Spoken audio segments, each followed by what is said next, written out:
This man. Got to be careful with this man. John Riddington was a tough guy. He was the first librarian at the University of British Columbia. He basically ran that library with an iron fist for 25 years. True. Did I ever tell you the story about the floors? No, tell me. Well, the floors in the library were black and white. They looked like a checkerboard.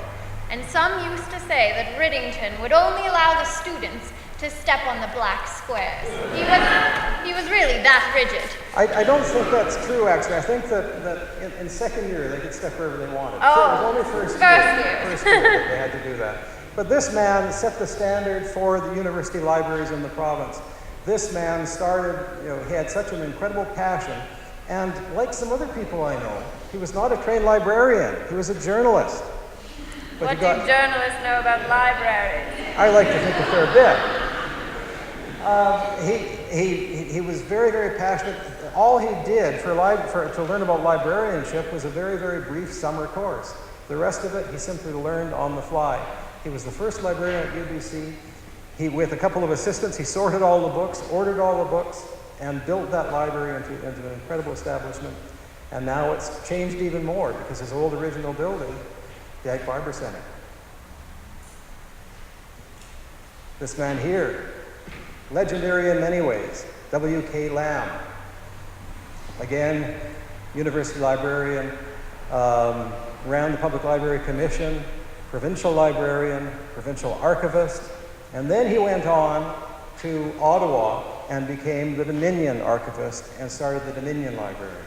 A tremendous man. Came back here. He was a New Westminster boy and came back after he retired and lived into his 90s in Vancouver.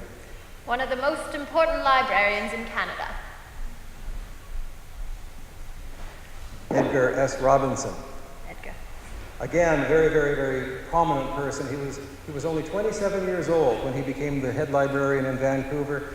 And from the first day that he was there, he looked around the Carnegie building and said, "We need a bigger library than this." And it took years and years and years. He started, in the meantime, the branch library system. Very passionate, again, like so many other librarians, about history.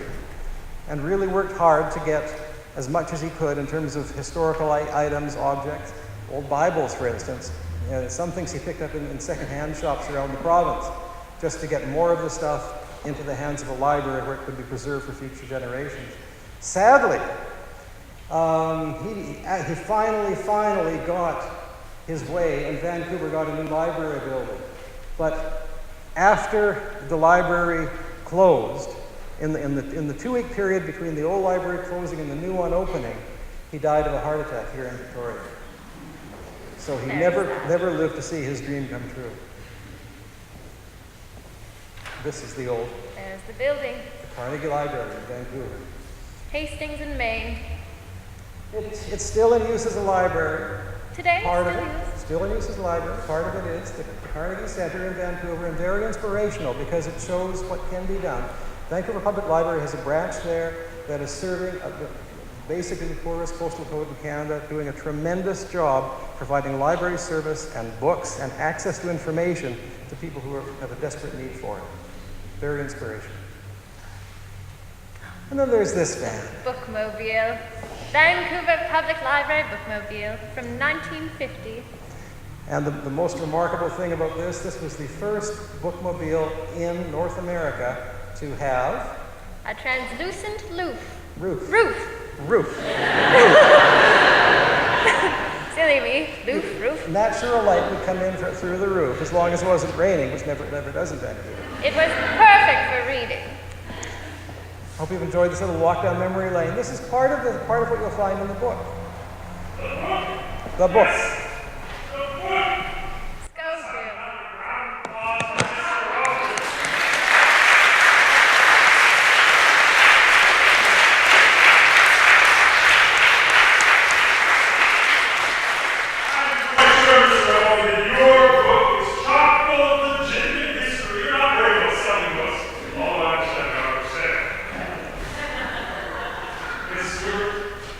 EOS, lovely to see you. Pleasure to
time is nearing. Not only these enjoy the reality, I understand that students have to go those impressions. And our course, purchase before we adjourn. It was very important for us relative to the outgoing president of the British Columbia Library Trustees Association, the British Columbia Library Association, and the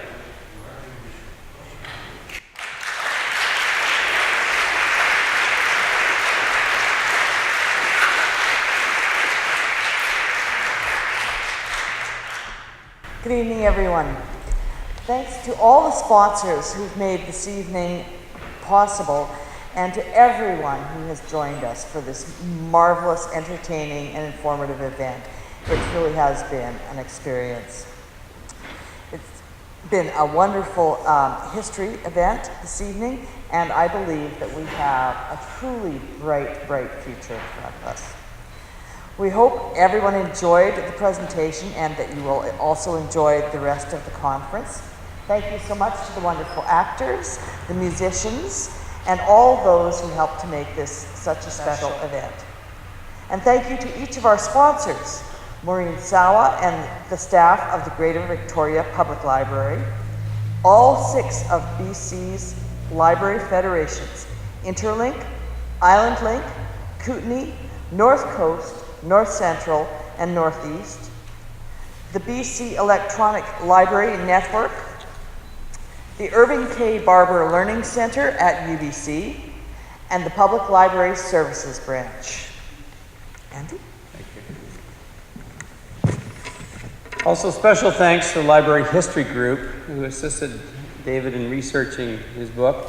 And of course, a very big thank you to David.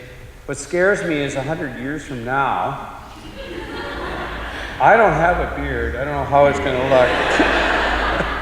But Marjorie, you and I are somehow going to probably play out somewhere, maybe in this very room. But I want to thank David, and a very, very special. I think you are a very special friend of the library world and have been for a long time. And this has been an incredible effort in researching and writing the library book. And we want to thank you for the, I don't know how many thousands of hours that you put into organizing the event and preparing for other appearances and speaking engagements at the conference and all those type of things that all led up to this point in time. We can't thank you enough, again, for all of your work on behalf of BC Libraries, Dave. And I know you'll continue on because you are a true friend of the libraries. And before we go, BC LTA is going to pass out a plate, because this is an appropriate place, and you can all. Just kidding. Okay, thank you so much.